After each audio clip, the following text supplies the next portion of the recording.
it's Britt from United Way of Southington, and today I'm in New Britain with Barbara Damon at the Prudence Crandall Center. Barbara's the executive director, and I'd love to hear about what happens at Prudence Crandall.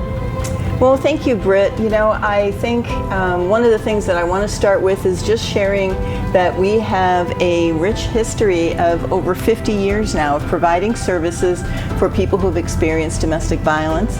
And what started out as, you know, a little counseling office and an apartment that offered some respite has grown to the largest emergency shelter in the state and one of only a couple of programs in the state that have the full comprehensive spectrum of services from emergency shelter all the way to permanent housing, as well as court advocacy and counseling services. So we are excited to be able to continue to provide these services, and we know that we exist because of the support of the community.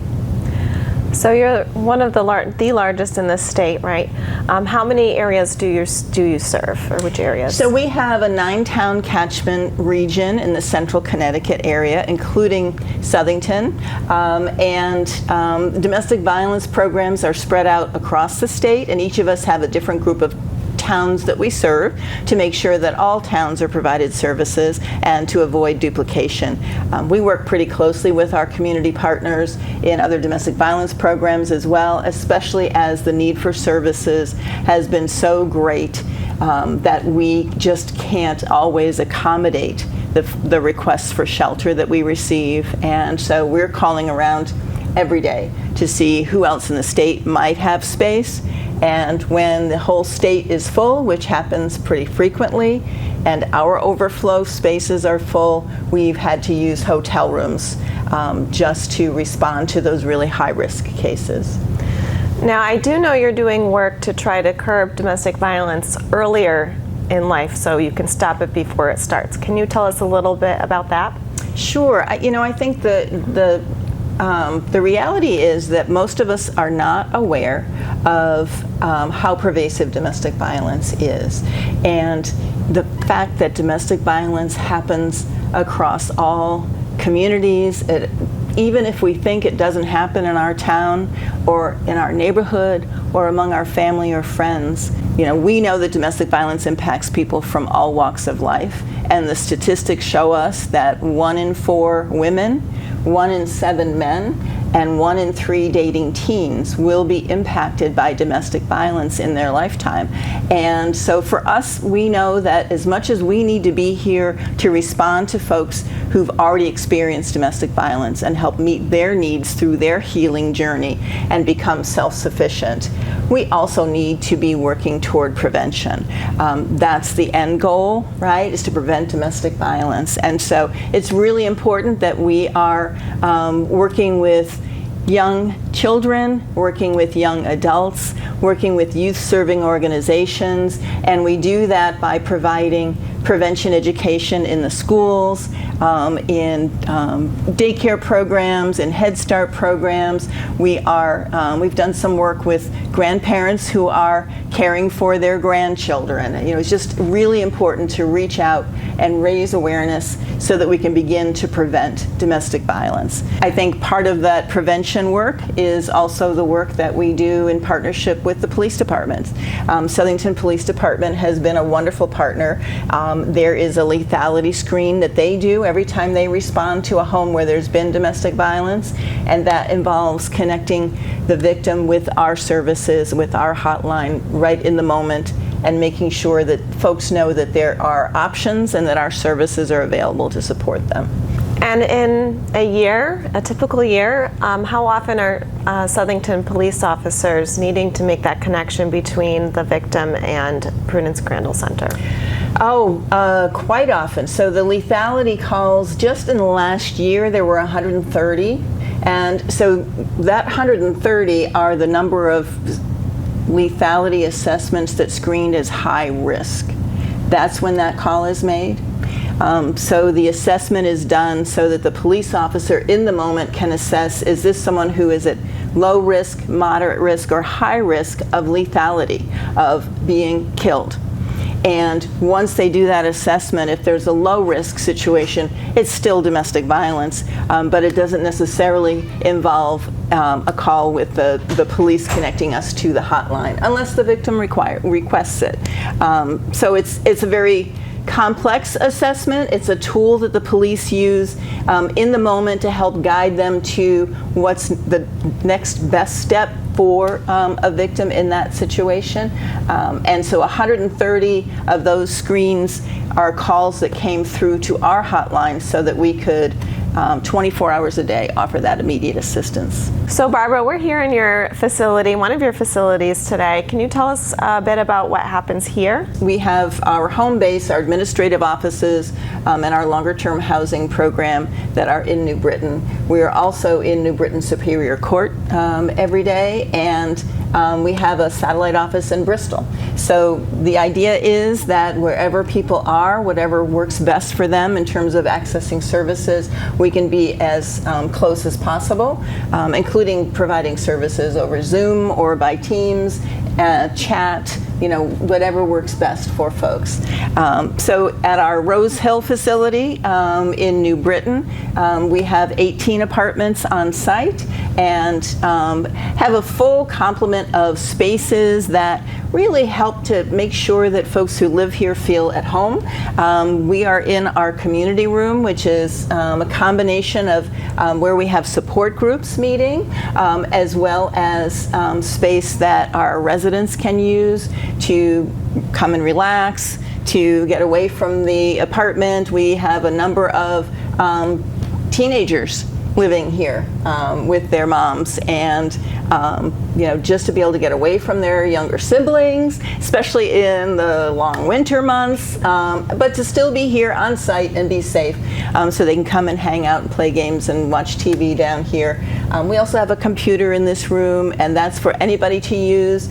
Kids in particular, they want their homework to look like just anybody else's homework, and they don't necessarily have a computer or a laptop in their apartment. So they can come down here and use the computer and printer. Adults are using it for job search, job training, and all of that. We also have an amazing playground on site that is a fun space for everybody to enjoy, and outdoor spaces. We have the benefit of being close to public transportation, but also be surrounded by a lot of green space so that it feels comfortable, it feels private, and kids can feel a little bit like kids and play basketball, play on the playground, do the things that they would normally do. We have a children's room down here in our lower level, which is available to everybody, so that when we have activities going on, which is pretty much every day, specifically for children and for their parents, then they've got a special room that they can do those activities in as well. Wonderful. And how are United Way of Southington dollars put to use? Well, as I mentioned, Britt, we are here because of our community partners. Prudence Crandall Center can't possibly do this work alone, and because of the community of Southington and the United Way of Southington, we don't have to do it alone. Domestic violence is, what we've been seeing are the trends over the last, as I look at the last 4 years, we've seen an increase of 24% of our services being needed overall. And those trends are continuing. And as the need grows, we have to rise to the occasion and be able to provide those services. And we can't do it without funding from the United Way of Southington.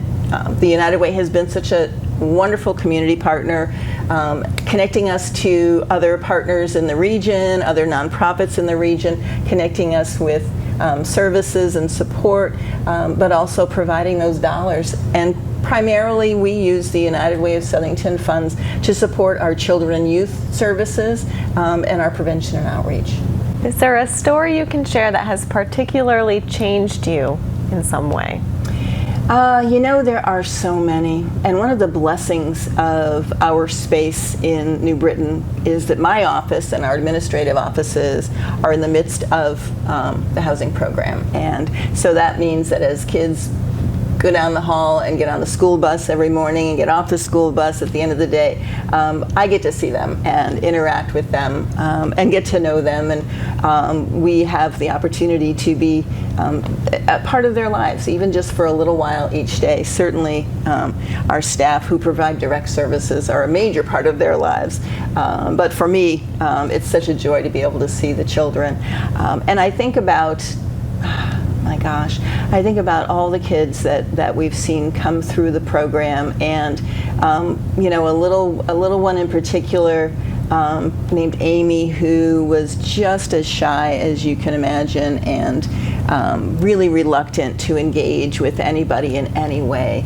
And watching her over time come out of her shell, watching our front desk person, who happens to be a male, connect with her in the morning as she went off to school, just to say, I hope you have a good day. And when she comes home, to be able to say, so how was your day? How was that math test? How, you know, just to take an interest in her life. And those little moments of kindness and interaction just have really made such a difference for her. And she is engaging and interacting and doing so well in school. And so, I mean, that's just one little snippet of the way that we're just so blessed to be able to be part of the journey for so many of these families. Now, if someone is a victim themselves, or if someone thinks they have a friend or family member who might be a victim of domestic violence, what are the steps they should take? So if you are experiencing domestic violence, or if you know someone who experiences domestic violence, we're here 24 hours a day. There's a statewide helpline. That number is on the screen. It's 888-774-2900. And that's the first step, is to make that call.